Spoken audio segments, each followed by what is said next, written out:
and today we're going to be looking at around the Minis and Milkshakes Mini. If you don't know what I mean by Minis and Milkshakes, well, carry on watching and you probably will by the end of this video. So I'm pretty sure people will be keen to know, they've seen on the Minis and Milkshakes page that you've of course been to DriveTech and had it remapped, and you've got a few other performance modifications. So tell us a bit more about them. So we did a track day, I think it was around February, March time, where we blew its first engine up. That was before it went to DriveTech. So we were booked in at DriveTech, I think that was about 3 weeks after that. So I had to source a new engine, get the car to pipe across to have its prototype induction kit fitted, where it then turned in from one of two induction systems to one of one, because pipe across made this cone filter a lot bigger than what it was intended to be to start with. Sourced the engine, went to pipe across, then went into DriveTech, and then DriveTech and Chris did their wizardry and got 300 horsepower out of it, and it's safe 300 horsepower. I think some people will be interested to know how you chose this specific livery. For this year's Minis and Milkshakes, we had quite a few sponsors for the show. Thank you to all of them.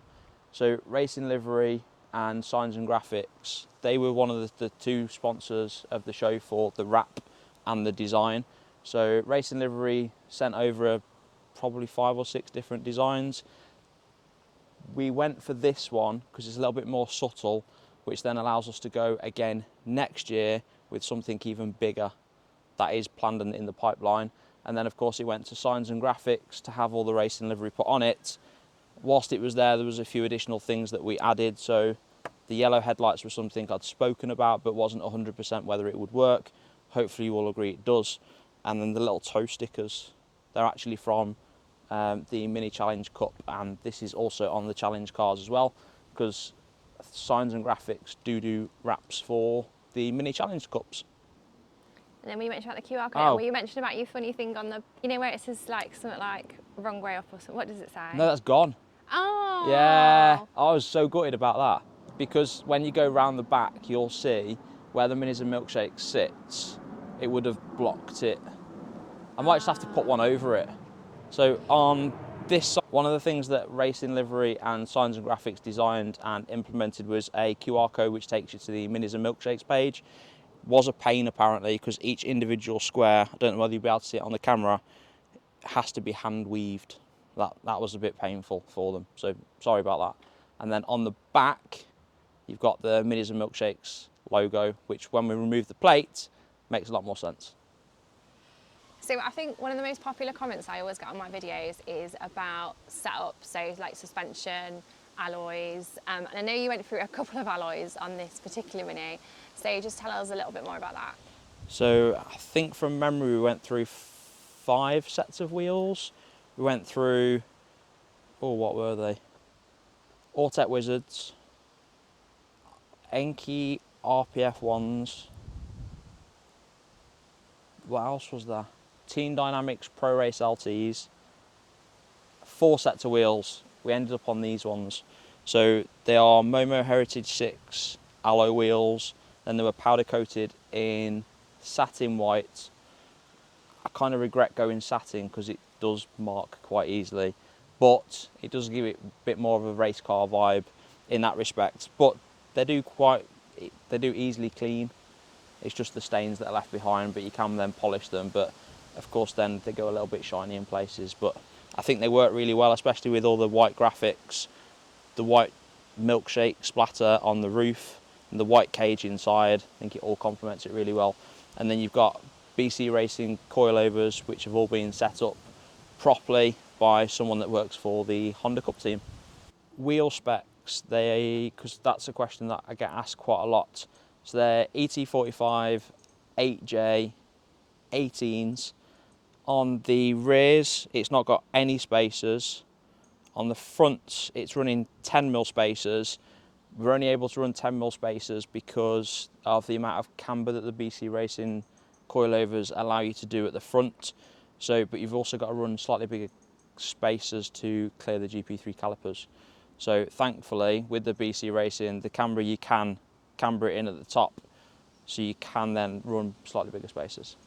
And they rub at the front, don't they? Yes, because it is a little bit lower than it probably should be, because we went for a bit more stance than practicality for track, my front arches have been chewed quite a lot. What tyres have you got on it? And then tyres, it's running Nankang NS2Rs. We were going to go AR1s, but because it gets used in all sorts of weathers, I think the NS2Rs are a happy medium. They do track and also road, and they perform pretty well in the wets as well. So we mentioned your alloy wheel setup and tyres, but we didn't actually go into more details about your brakes. With a lot of research, we actually established that you can very easily fit GP3 brakes. So if you don't have JCW, you've just got a standard Cooper S, the brake setup is quite small, especially if you're starting to run bigger power. So it's running GP3 brakes with Padgett Street Plus pads, because they gave us a mixture of track and road use as well. But it's just a direct replacement. So it's bolt off, bolt on, super simple to do. Then we just upgraded the brake lines on the front to braided lines. I think the stopping power now is a lot better than it used to be, based on the standard brakes. So just from looking at the back of the car, you can already see they aren't standard tips of what you'd expect for a Cooper S. So tell us a little bit more about your exhaust. So the car went to MIJ with the intention of just having a central res delete. However, when we spoke to them, they suggested going for a high flow back box, some custom tips. So when you are driving spiritfully, with obviously having no back seats, the noise that it does produce, a lot of people have commented on it saying it doesn't sound like a Cooper S, so MIJ did a fantastic job with that. And on the rear, there are some other modifications that you've made. So do you want to tell us a little bit more about them? So we have D-chrome around the tail lights, headlights, door handles and belt line. I just need to finish the fuel filler cap. Custom rear tail lights from Kill Chrome, so you can change the light design through an app on your phone. And then we had a plateless kit, so you can easily remove the front and rear number plates when we do the track days, and of course Nürburgring. And then we have a carbon fibre G-wing with adjustments, so you can adjust that for rear downforce. The only thing you do need to do is change the rear spoiler so that it's compatible with the G-wing. That was it. That's just a normal Cooper spoiler, isn't it? That is a normal Cooper spoiler, yeah. So I think when you see this car, the first thing you of course notice through the window is the fact that it's got a roll cage. Where did you get your roll cage from? So we got the roll cage from SW Motorsports. There was a range of colour options that you can get it in. The reason I went for white was because the plan all along was to have the white livery on the car. So it works really well with the white livery on the outside, the white touch on the inside.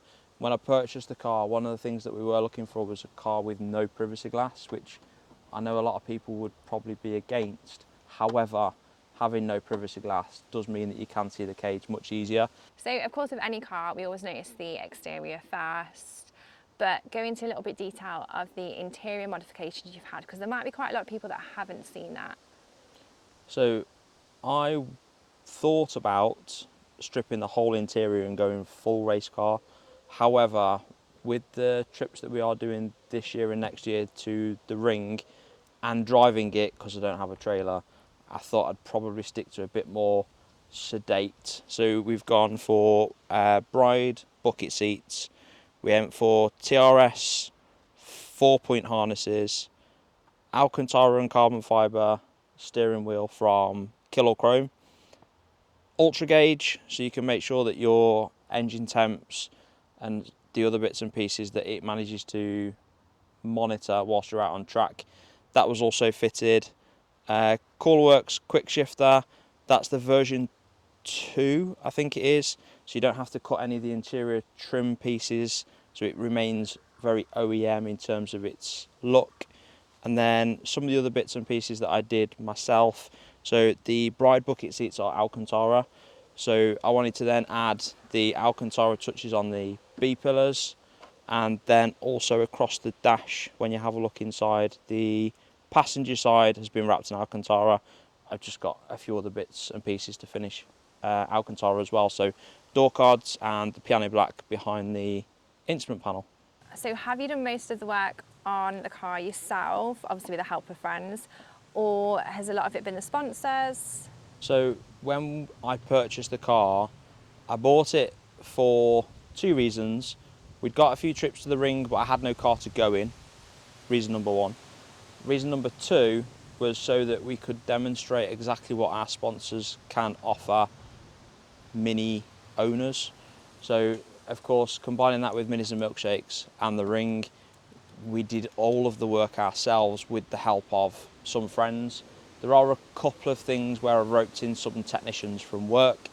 That was a bit more like, for instance, the gearbox could add a single mass flywheel conversion and organic clutch. That's a little bit above us.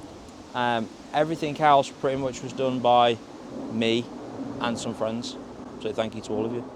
For those that have never seen this car or it on social media, a lot of the videos of us fitting a lot of the parts to the car are all on 24/7 Photography's YouTube page.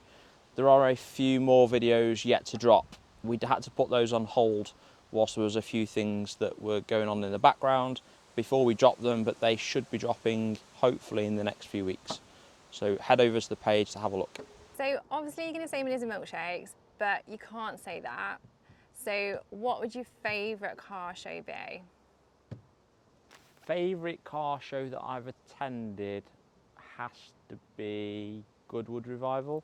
I think if you've never been, definitely recommend it. The experience of the old cars, the smells with the petrol, the getting dressed up, it is just an experience. So if you've never been, definitely recommend it. It just is different to any other car show you go to. So as with any build, if you could go back and do it again, if there's anything that you would do differently? Buy something different. Joking. Because I was on such a short time scale, so for those that don't know, I bought the car end of January, and to turn it into what it is today with a few differences such as the wheels, I'd got about 3 months, give or take. So if I was to, what I was to do different would probably be to do a lot more research, because you'd save a lot of money in not doing things 3 or 4 times. That's probably all I'd change. So on that basis, another question that you don't expect. Oh, here we go. But if you were new to F56 ownership, so new to the Mini world, Yeah. and you had to pick maybe one modification or a couple of modifications that were really easy to do if you didn't know that much about cars, what would you pick? G-Wing, super simple to do. And as hard as it looks, it's not actually that difficult. The cooler works. Yes, you've got to remove the centre console, but it's really simple to set up and really simple to install.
So if you're still asking, what is Minis and Milkshakes? Well, it is a mini show hosted at Sandon Hall, which is a beautiful venue in Staffordshire.